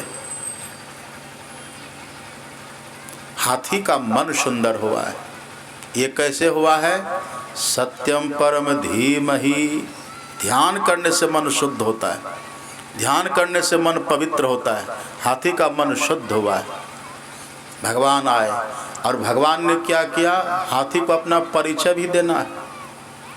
भगवान गए, सीधे हाथी का सूंड पकड़ लेते, एक हाथ से सूंड पकड़े, उधर ग्राह खींच रहा है, पर भगवान ने हाथी समेत ग्राह को खींच करके बाहर कर दी। अपनी शक्ति का भी परिचय दिए। ये नहीं कोई नकली भगवान आ जाए। हाथी ने जो स्तुति करी है ना, ब्राह्मण अनंत शक्ति, ये अनंत शक्ति का भगवान ने परिचय भी दिया है। सूंड पकड़ करके भगवान ने खींचा और मगरमच्छ समेत हाथी को तट पर ऊपर लेके चले गए। फिर भगवान ने अपना सुदर्शन निकाला, सुदर्शन को प्रकट किए भगवान, और सुदर्शन निकाल करके उसे ग्राह का शिरच्छेदन कर दिए, ग्राह के गला को काट दिए। जैसे ग्राह का गला कटा, ग्राह का उद्धार हो गया। देवताओं ने फूलों की वर्षा करी है, सभी देवताओं ने जय जयकार किए। देवताओं ने भगवान से पूछा कि भगवान एक सवाल है। कहा क्या सवाल है? बोलो। कहा आपको पुकारा था हाथी, उद्धार कर दिए ग्राह का। आपको तो हाथी बुलाए थे ना, लेकिन आपने ये ग्राह जो था ना, जैसे भगवान ने अपना सुदर्शन चलाया, ग्रह का सिर जैसे कटा, ग्रह के भीतर से दिव्य गंधर्व निकला। दिव्य गंधर्व दिव्य रूप में प्रकट होता है, देवल नाम था उसका। उसने भगवान का स्तुति करी। देवताओं ने कहा कि भगवान आपने इसका उद्धार कर दिया, पुकारा तो आपको हाथी ने था। तब भगवान ने कहा कि देवताओं, मैं अपने भक्त का उद्धार अवश्य करता हूँ। हाथी तो मेरा भक्त है ही, मैं अपने भक्तों का उद्धार अवश्य करता हूँ, इसमें कोई संशय नहीं है। कौन्तेय प्रतिजानी ही न मैं भक्त प्रणश्यति, मेरे भक्तों का कभी नाश नहीं होता। आज न कल मैं मेरे भक्तों का उद्धार अवश्य करता हूँ, पर जो मेरे भक्तों का भक्त होता है, जो मेरे भक्तों का चरण पकड़ता है, जो मेरे भक्तों का भक्त होता है, उसका उद्धार मैं अपने भक्तों से पहले करता हूँ। इसलिए मैंने इस ग्रह का उद्धार हाथी से पहले कर दिया। हाथी का तो करना ही है, लेकिन इस ग्रह ने हाथी का पैर पकड़ा था, मानो हाथी का भक्त हुआ तो उसका उद्धार मैंने पहले कर दिया। इसीलिए कल आप सुने थे ना, जब वृत्रासुर ने भगवान का स्तुति की थी, अहम हरे तब पादे कमूल दाशानुदाशो भवितास्मि भूयः। हे प्रभु, मुझे अपने भक्तों का भक्त बनाइए, मुझे अपने दासों का दास बनाइए। आपका दास बनना ठीक है, पर आप चूँकि अपने दासों से पहले अपने दासों के दास का उद्धार करते हैं ना, इसलिए आप कृपा करके मुझे अपने दासों का दास, अपने भक्तों का दास, अथवा कह दीजिए अपने संतों का दास मुझे बनाइए। ये भाव है। इसलिए हम लोग रोज गाते हैं ना, सब संतन की बड़ी बलिहारी। ईश्वर की स्तुति पहले कर लेते हैं। यहाँ रोज प्रातः काल स्तुति होती है, लेकिन आप आते ही नहीं हैं, लोग आते ही नहीं हैं। स्तुति विनती में सबको भाग लेना चाहिए। अब घर में स्तुति करते उसका अलग फल है, यहाँ यदि सब बैठ करके एक साथ स्तुति करे ना, उसका प्रभाव अलग है। आप कभी काल देखते हैं ना, जब एक व्यक्ति की बात मंत्री नहीं सुनता है तब क्या करते हैं, पूरा गांव मिल करके धरना देते हैं, तब सुनता है कि नहीं? तब नहीं सुनता है।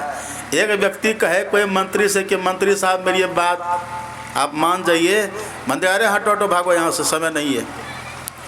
तब क्या करते लोग, पूरा गांव मिल करके धरना पर बैठते हैं। जो मंत्री अपने ऑफिस से भगा दिए थे ना, अब वही मंत्री को वहाँ आना पड़ता है कि भाई साहब ठीक है, आपकी सब बात मुझे मंजूर है, कहिए क्या कहना है।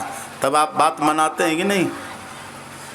यही यहाँ इस फील्ड में क्या नाम है ग्राउंड का यहाँ का है, सर्वोदय हाट का ये मैदान है ना, ये 7 दिन तक यही धरना प्रदर्शन यहाँ हो रहा है। ईश्वर के लिए धरना प्रदर्शन हो रहा है, लेकिन आप तो खाने पीने में लगे रहते, कैसे सुनेंगे आपका? यदि व्यक्ति यहाँ लेट से शुरू होता है, 7:30 में स्तुति विनती के लोग आएंगे तब करेंगे, आएंगे तब करेंगे, तब भी कोई नहीं आते। एक साथ सब यहाँ आवे 7:30, कितना लेट से शुरू होता है। एक साथ सब आकर के यहाँ बैठे, सब हाथ जमे, एक साथ स्तुति करे, उसका जो आपको आनंद मिलेगा, उसका जो आपको फल मिलेगा ना, फिर देखिएगा। सब जाते हैं मेरे पास, कहते रहते कि बाबा ये रोग कैसे ठीक होगा, ये रोग कैसे ठीक होगा। हमको आपको कहना तब नहीं पड़ेगा, अपने सब रोग ठीक होगा, अपने सब प्रतिकूलता अनुकूल हो जाएगी। आप करके तो देखिए। एक बूढ़ी माता जी है, वो कितना दिन से परेशान करते, बाबा शराब छोड़ने वाला दवाई लिख करके दीजिए ना। कितना दिन से आई होगी, कहीं बैठी होगी। हम भी बहाना बनाते, कलम लेकर के आना, वो ना कलम लाएगी ना हम लिखेंगे। ये आपको कहने की कोई ज़रूरत नहीं है। आप बस समय से यहाँ बैठ कर स्तुति करिए, श्रद्धा प्रेम से धरना प्रदर्शन करिए। देखिए गुरु महाराज सब आपका सुन लेंगे। आप कहते घर में तो हम करवे करते, घर का करना हो तो अकेले कहना है, ये धरना प्रदर्शन है, यहाँ तो आकर के बोलिए आप। यहाँ तो बोलिएगा नहीं तो कैसे सुनेंगे? सुना जाता है। इसलिए एक साथ मिलकर के स्तुति हम लोग करते हैं। सब पहले इस स्तुति, ईश्वर की स्तुति, सब क्षेत्र छरा परा परा पर, और फिर सब संतन की बड़ी बलिहारी संत की स्तुति करते हैं। यही जो संत की स्तुति है, यही है दासों का दास होना। इससे भगवान बहुत जल्दी प्रसन्न होते हैं। आप ऐसे भी देखिए ना, जैसे कोई माँ हो, अपने बच्चा को लेके चला जा रहा हो, एक चॉकलेट दीजिए उसकी माँ को, माँ खुश होगी? है चॉकलेट हम लेके क्या करेंगे? उसके बच्चा को दे दीजिए, देखिए माँ क्या कहे, अरे बेटा प्रणाम करो अंकल जी है, तुरंत। उसको दिए तो खुश नहीं हुआ, बच्चा को दे दिए तो माँ खुश हो जाती है।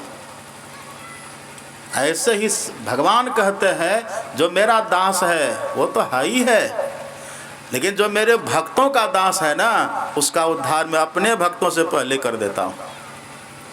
इसलिए भगवान ने ग्रह का उद्धार पहले कर दिया, फिर भगवान ने हाथी का भी उद्धार किया है। यह हाथी पहले इंद्रद्युम्न नामक राजा था, मलय पर्वत पर एक दिन तपस्या करने के लिए गया। मलय पर्वत एक पहाड़ का नाम है मलय, मलयाचल कहते ना, मलयाचल, मलय।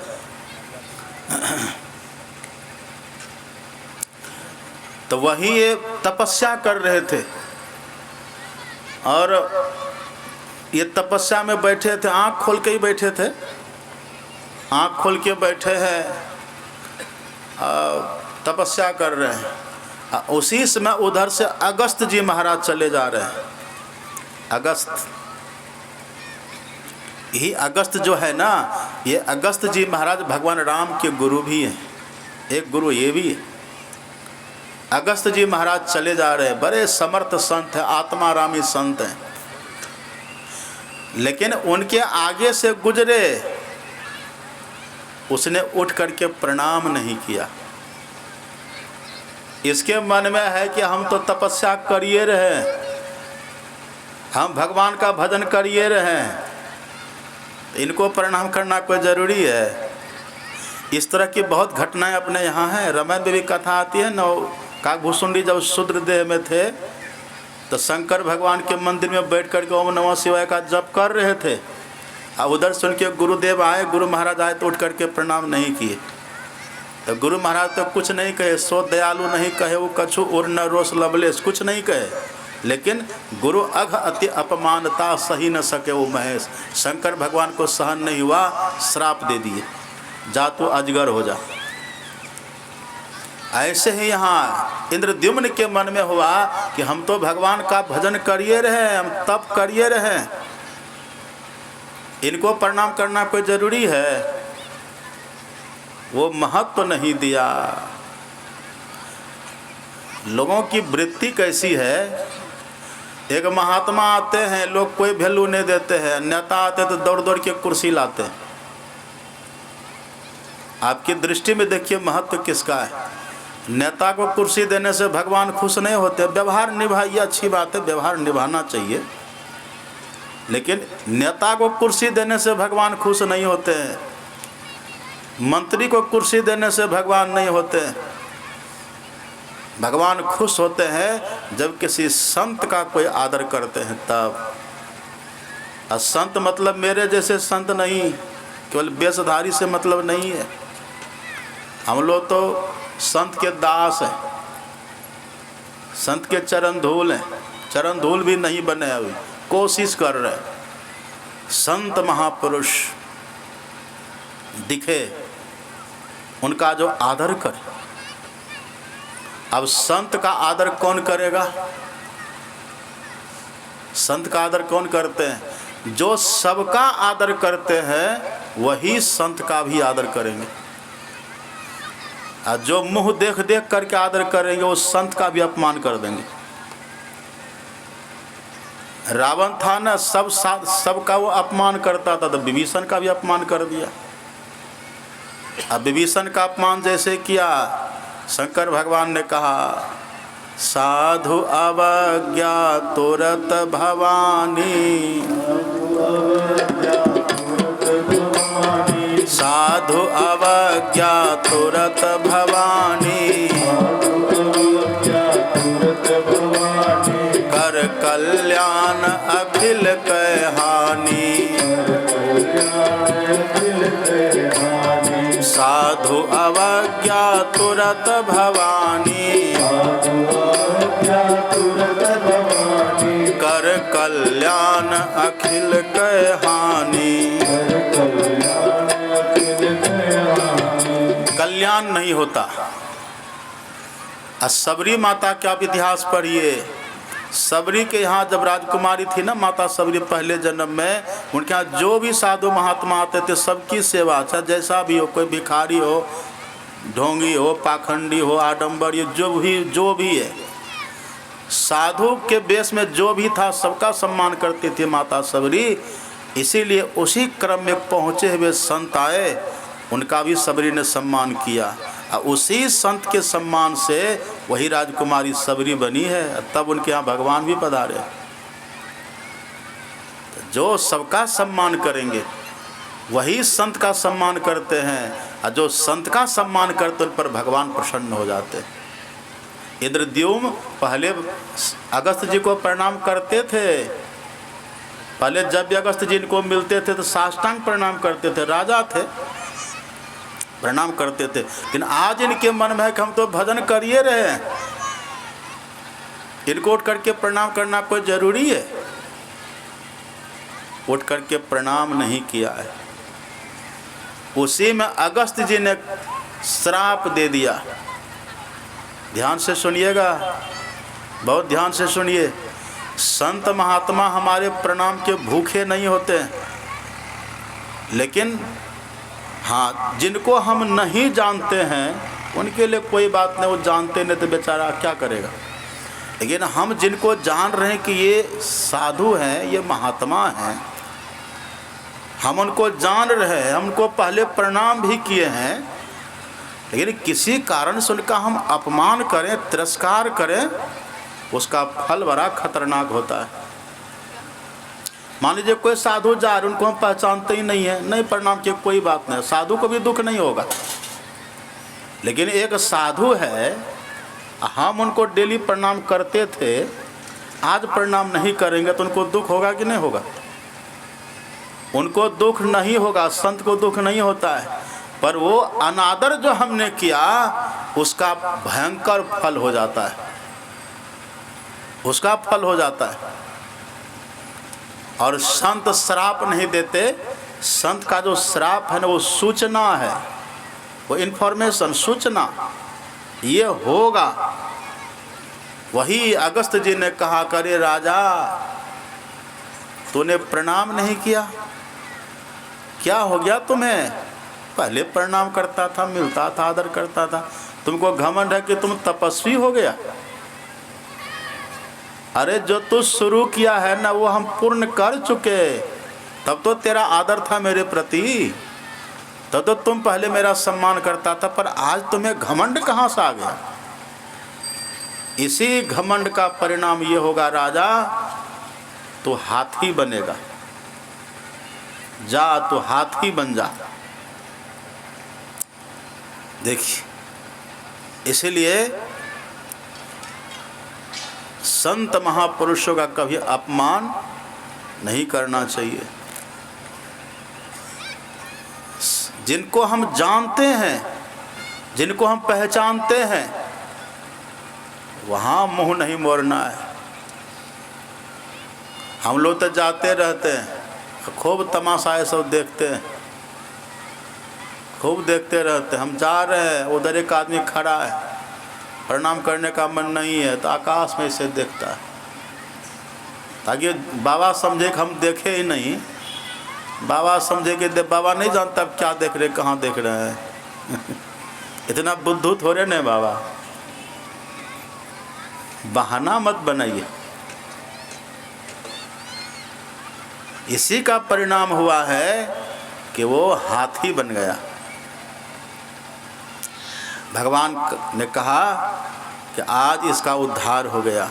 यदि ये उस दिन प्रणाम कर लेता अगस्त जी महाराज को, यह हाथी नहीं बनता। ये अपमान किया था, उसी का परिणाम आज ये हाथी बनकर कितना कष्ट झेला, इसका मैंने उद्धार किया, उद्धार कर दिया। अब थोड़ा कथा का तात्पर्य समझिए, ध्यान से सुनिए। ये क्षीर समुद्र में त्रिकुट पहाड़ है। त्रिकुट पहाड़ कहने का मतलब है एक ऐसा पहाड़ जो त्रिकुट है, जिनकी 3 जड़ें, पर पहाड़ है एक है, होता है ना कभी काल ऐसा। ये इसका भाव क्या है? क्षीर का मतलब होता है दूध, और दूध का रंग कैसा होता है? उजला। ये जो दूध है, प्रकाश का प्रतीक है। उसी प्रकाश में ये जो त्रिकुट पहाड़ है ना, सुन रहे थे आज पाठ में, हम वहीं से सुन रहे थे। यदि शैल समंग पापं विस्तीर्ण बहुयोजनम, एक पहाड़ है, पहाड़ है। वो कौन सा पहाड़ है? देखिए, इसी बात को अलग अलग ग्रंथों में समझाने के लिए अलग अलग तरह से महापुरुषों ने कहा है। उपनिषद के ऋषि कहते पाप का पहाड़। रामायण में पढ़िएगा, गिरी सुमेरु उत्तर दिशि दूरी, नील से लेकर सुंदर घोड़ी। नील पर्वत दुनिया में कहीं नहीं मिलेगा आपको।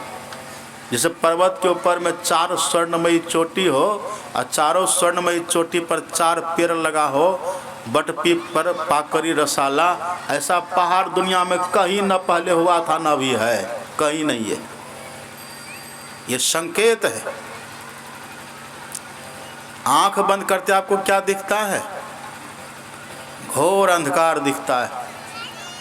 यही घोर अंधकार है वो त्रिकुट पर्वत। ये जो घोर अंधकार है ना, इसके बाहर पूरा प्रकाश ही प्रकाश है, पर वो अभी हमें दिख नहीं रहा है, अभी नहीं दिखता है। उसी पहाड़ पर एक उद्यान है, ऋतुमान जिसका नाम है, उसी में रहता था हाथी। और हाथी, इसी जीव को हाथी कहा गया। और जीव रहता है कहाँ? ये जीव रहता है, आप और हम कहाँ रहते हैं? अभी तो कोई कहते हम बोहरा रहते, कोई कहते हम गोड्डा, कोई कहते कहाँ कहाँ, लेकिन आप रहते कहाँ हैं? जागृत स्वप्ने तथा जीवो गच्छत्या गच्छते पुनः, नेत्रस्थम जागृतम विद्यात् कंठे स्वप्नं समाविशेत। जब तक हम जगे रहते हैं ना, तब तक जीव का बासा तीसरी आँख में रहता है। यहाँ पर यही एक तीसरी आँख है। ये तीसरी आँख है कहाँ? ये कहाँ पर है? यहाँ तक संकेत मात्र है। इसका पता संत महापुरुष खुलासा करते हैं, जिसमें दीक्षा का कार्यक्रम होता है, उस समय खुलासा होता है। उसी में जीव का बासा है, उसी में जीव रहता है। तो प्रकाश से घिरा हुआ ये त्रिकुट पर्वत जिसको अंधकार कहते हैं, उसी में जहाँ पर जीव रहता है वही है वो ऋतुमान नामक उद्यान। उसी में जीव रहता है, वही तीसरी आँख है, वहीं पर हम रहते हैं, वहीं पर जीव का वासा है। और यही जो अंधकार है, तम अंधकार, आपने सुना है ना कई बार, जब तक है तम तब तक है जम, तब तक है जम। यही ग्राह क्या, वही जम के समान है। जैसे जम पकड़ता है ना, वैसे ग्राह ने पकड़ लिया हाथी को, ये प्रतीक है। तो जब तक हम इस अंधकार में हैं, तब तक हम जम की पकड़ में हैं। जैसे हाथी तालाब में है तो मगरमच्छ की पकड़ में है, ऐसे जब तक हम अंधकार में हैं तब तक हम जम की पकड़ में। जम पकड़ रखा है। जंबर जाति तोरे छाती, उनसे क्यों नहीं डरता है। एक तो अंधेरी कोठरी तामे दिया न बाती हो, अब बहिया पकड़ी जम ले चले कोई संग न साथी हो। इसी अंधकार में रह कर के हमने बहुत बड़ा परिवार बना लिया है, बहुत लंबा चौड़ा हमारा परिवार है। लेकिन जैसे हाथी को जब ग्राह ने पकड़ा तो किसी ने नहीं बचाया, न तो पत्नी ने, न तो बच्चे ने, किसी ने नहीं बचाया। ऐसे जब हमको जम पकड़ता है तो किया कर तो माई बाप, किया कर तो भाई, किया कर तो घर के त्रिया जमुआ ले ले, जब कोई नहीं बचाता है। इसलिए करिए क्या, यही रह करके जैसे हाथी ने स्तुति करी है भगवान की, इसी तरह से हम सबको भी स्तुति प्रार्थना करनी चाहिए। और जैसे हाथी ने कहा धीम ही हम ध्यान करते हैं, ऐसे सबको युक्ति जान करके ध्यान करना चाहिए, तब है कल्याण। ये प्रसंग सुखदेव जी ने परीक्षित को सुनाया। अब सुखदेव जी कहते राजन, एक दिन की बात है, दुर्वासा जी गए थे स्वर्ग, बैकुंठ गए थे। दुर्वासा जी गए थे बैकुंठ, और बैकुंठ में विष्णु भगवान के पास दुर्वासा जी गए, भगवान को प्रणाम किए, भगवान का दर्शन किए, वहाँ कुछ समय रहे। और जब वहाँ से दुर्वासा जी चलने लगे तो विष्णु भगवान ने अपनी माला दे दी है इनको, माला, वैजयंती की माला। विष्णु भगवान कौन माला पहनते हैं? वैजयंती की माला। अब वैजयंती का फूल देखे हैं? देखे नहीं देखे? राम राम, हम तो बहुत देखे। वैजयंती का फूल देखे? कौन देखे? हाथ उठाइए तो। वैजयंती का फूल कौन देखे हैं? ये इतनी भीड़ में एक माता जी देखी, बहुत सुंदर फूल होता है, बड़ा बड़ा पेड़ होता है उसका। वैजयंती फूल का पेड़ होता है, बड़ा, बहुत बड़ा पेड़ नहीं, छोटा छोटा पेड़ होता है, बड़ा बड़ा फूल, बहुत सुंदर फूल दिखता है वैजयंती। वही माला पहनते हैं विष्णु भगवान, बहुत सुंदर लाल लाल फूल, बहुत अच्छा रहता है। उसी का माला पहनते हैं विष्णु भगवान। तो चूंकि दुर्वासा जी वहाँ गए थे तो विष्णु भगवान ने वही अपनी ही माला खोल करके दुर्वासा जी को दे दिए।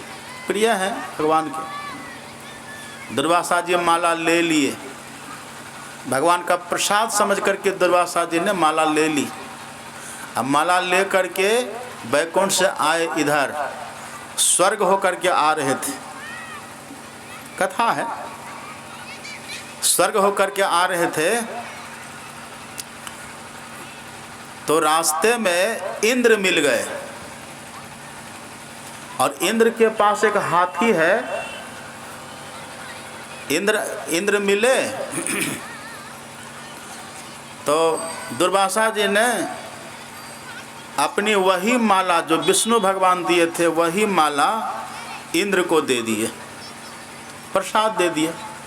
यही देखिए नियम है, प्रसाद कोई दे ना तो प्रसाद को बांटना चाहिए, दूसरों को भी देना चाहिए। प्रसाद को बांट बांट करके खाना चाहिए। दो बातें होती हैं जीवन में, एक प्रसाद, एक विषाद। जब विषाद होने कोई दुख हो तो आप ये समझिए कि हमारा अपना क्या हुआ कर्म का फल है ये दुख, विषाद। इसको हम अकेले भोग लेंगे, क्यों किसी को हम दुखी करें। विषाद को अकेले भोगना चाहिए, अपने दुख से किसी दूसरे को दुख नहीं देना चाहिए। यदि आप अपने दुख से किसी दूसरे को दुख दीजिएगा तो फिर वो एक कर्म फल आपके लिए बन जाएगा, फिर आगे दुख आएगा। इसीलिए नियम है, यदि जीवन में विषाद हो तो अपने अकेले भोग लीजिए, दूसरे को दुखी मत होने दीजिए। और यदि प्रसाद जीवन में कोई महापुरुष दे प्रसाद हमको मिले ना, तो प्रसाद दूसरों को भी दीजिए। जब दूसरों को आप प्रसाद देंगे ना तो उससे आपको पुण्य होगा, सुख मिलेगा। तो प्रसाद बांटना चाहिए और विषाद अकेले भोगना चाहिए। तो दुर्वासा जी ने कहा भगवान का प्रसाद है, तो वही माला लिए इंद्र को दे दिए। अब इंद्र तो देवताओं का राजा है। इंद्र ने क्या किया, दुर्वासा जी के सामने ही वो माला ले करके हाथी के मस्तक पर रख दिया। उसको तो खुद न पहन लेना चाहिए, या प्रसाद समझ करके आदर से ले लेना चाहिए। अरे महात्मा ने दिया है, ऐसा भाव मत रखिए। कोई साधु महापुरुष एक चुटकी राख भी दे दे ना, तो राख भी सोना में बदल सकता है यदि भावना सही है तो। अपमान, प्रसाद का कभी अपमान नहीं करना चाहिए। प्रसाद में जो मिले। अब प्रसाद का मतलब क्या होता है? भर पेट प्रसाद, बस 2 दाना काफ़ी है। उसे भी 1 दाना दूसरे को दीजिए, 1 दाना खुद खा लीजिए। यदि 10 दाना मिल गया मिश्री तो 9 को दे दीजिए, खुद खा लीजिए, फिर देखिए उसका परिणाम। लेकिन आप क्या चाहते, दूसरे का भी हम ही खा लें। यहाँ जैसे आरती होती है ना, गाय कैसे उड़ती है पुछड़ी खड़ा करके, ऐसे उड़ते हैं। कब जाके पहले आगे में बैठे, होता कि सबसे पहले हम ही को दे। लेकिन ये भाव तो संसारी का रहता है। आपका भाव ये रहे कि पहले सब खाए तब हम खाएंगे। पहले ये बैठे, पहले बगल वाले बैठे, आप बैठिए ना। लेकिन आप क्या करते, धक्का है, हटो उधर जाओ, उधर भागो। आप धक्का दे के भगाते हैं। आपको चाहिए कि उसको पकड़ के बैठाइए, आप बैठिए ना, बैठिए, यहीं बैठिए। अरे कम जगह कैसे, अच्छा आप बैठिए, हम हट जाते हैं। ये भाव होना चाहिए, तब देखिए कैसे प्रेम बरसेगा। यहाँ तो उसको धक्का देते हैं वो, उसको धक्का देते हैं वो, और जैसे ऐसे न कन्वा के देखता लड़ने वाला बैल, ऐसे लोग करते रहते हैं। ये भक्तों का, ये साधुओं का लक्षण, भक्तों का लक्षण ये नहीं है। प्रेम होना चाहिए। प्रसाद का सम्मान करिए। यहाँ जब आप दाल भात सब्जी खाते हैं ना भंडारा में, ये भोजन नहीं है, ये खाना, ये प्रसाद है गुरु महाराज का। प्रसाद समझ करके पाइएगा, उसका अलग परिणाम होगा। अब भोजन समझ के पाइए, उसका अलग परिणाम होगा। यहाँ तो लोग कहते हैं क्या खाना बनाओगे, चलो ना वहीं खाएंगे खाना। आरती हुआ उधर किनारे किनारे उधर जाते, उसको अलग फल मिलेगा। और आप जो यहाँ बैठ करके श्रद्धा से कथा सुन रहे हैं और आरती के बाद जाके वहाँ जो प्रसाद पाइएगा, उसका अलग फल होगा। फल में भेद हो जाता है। ये प्रसाद आपके भीतर संस्कार पैदा करेगा और उसके भीतर कुसंस्कार पैदा करेगा। उसका संस्कार मलिन हो जाएगा। इंद्र ने क्या किया, वही माला लिया, न माला का आदर न खुद पहना, लेकर के हाथी के मस्तक पर रखा। अब हाथी तो जानवर, हाथी उस प्रसाद का महत्व क्या समझे। हाथी ने सूर से पकड़ा, अब पैर के नीचे रख करके कुचल दिया दुर्वासा जी के सामने। अब देखिए दुर्वासा जी को क्रोध हो गया, कहा रे इंद्र, तुमको इतना अहंकार है अपने पद का, मेरे प्रसाद का तूने सम्मान नहीं किया। तुमको अपने पद का, अपने श्री का ऐसा घमंड, जा तू श्रीहीन हो जा। श्राप का मतलब क्या, सूचना। अब ये तुमको होगा। संत श्राप नहीं देते, सूचना देते। अब ये तुम्हारे साथ होगा। जो प्रसाद का अपमान करे वो श्रीहीन हो जाता है। अब जैसे दुर्वासा जी ने श्राप दिया, कहाँ कहाँ से दानव राक्षस सब आया, सब देवता को मार करके, इंद्र आदि सबको मार मार करके स्वर्ग से भगा दिया। सब भाग गया। इंद्र भी भागा, मार खाई दैत्यों से, भागा वहाँ से। यदि माला को आदर से ले लेता, आदर से पहन लेता, आज न ये मार खाता न तो स्वर्ग से हाथ धोता। छूट गया स्वर्ग इसका, भागा वहाँ से। सब देवता भागा। अब वहाँ पर दैत्यों का साम्राज्य हो गया। अब देवता जहाँ तहाँ पहाड़ों में, कंदराओं में छुपे लुके फिर रहे हैं। और सबको दैत्य ढूंढ ढूंढ करके मार रहा है, पीट रहा है। देवता भागा, इंद्र भागा गया ब्रह्मा जी के पास, कहा हे ब्रह्मदेव बचा लीजिए। कहा हम नहीं बचा पाएंगे, चलो विष्णु भगवान के पास।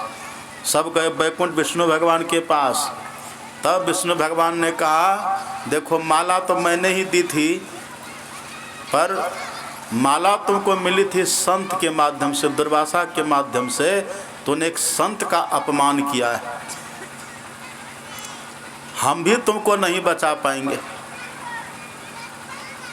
और अभी दैत्य इतने शक्तिशाली हो रहे हैं कि तुम्हारे अधर्म के करने से हम भी तुमको नहीं बचाएंगे। तो क्या करें? कहा एक काम करो, तुमको युद्ध तो तुम ही को करना पड़ेगा, लेकिन युद्ध करने में तुम्हारी विजय हो, तुम्हारी जय हो, तुम जीत जाओ, इसके लिए तुमको अमृत पीना पड़ेगा, ताकि तुम्हें मारे भी तो तुम मरो नहीं।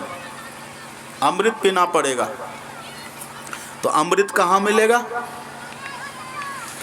कहा अमृत मिलेगा, हम उपाय बतलाते हैं। कहा बताइए। कहा समुद्र है ना, समुद्र का सागर मंथन करो, समुद्र का मंथन करो। जब समुद्र का मंथन करोगे उसी से अमृत प्रकट होगा। समुद्र मंथन करो। लेकिन ये मंथन तुमसे अकेले नहीं होगा। कैसे होगा? कहा इसके लिए तुम्हें दैत्यों से दोस्ती करनी पड़ेगी, राक्षसों से मित्रता करनी पड़ेगी, अकेले तुम नहीं कर पाओगे। दैत्यों से दोस्ती करो, उससे जाकर के मिलो, दैत्यों से दोस्ती करो, उसको अपना मित्र बनाओ, और दोनों मिल करके तब सागर मंथन करो, तब मिलेगा अमृत। कहा उससे दोस्ती कैसे करेंगे? तो भगवान ने कहा उससे दोस्ती करो अहिमूषकवत। अहिमूषक, अहि किसको कहते हैं? अहि कहते हैं सांप को, और मूषक मतलब चूहा। सांप और चूहा की दोस्ती कभी होती है? होती कभी दोस्ती? सांप का तो भोजन है चूहा। सांप जैसे चूहा को देखे तो मार के खत्म करके खा जाता है। पर भगवान कहते दोस्ती करो अहिमूषकवत, सांप और चूहा की तरह दोस्ती करो। एक भगवान विष्णु ने एक कहानी सुनाई। भगवान ने कहा कि देखो इंद्र, एक सपेरा के पेटारी में था ना, पेटारी रखने वाला सांप। एक सपेरा के पास एक सांप था पेटारी में, बड़ा विशाल भयंकर। एक दिन क्या हुआ, एक चूहा का छोटा सा बच्चा कूदते फांदते गया, एक छोटा सा छेद था उस पेटारी में, उसी में जाके घुस गया।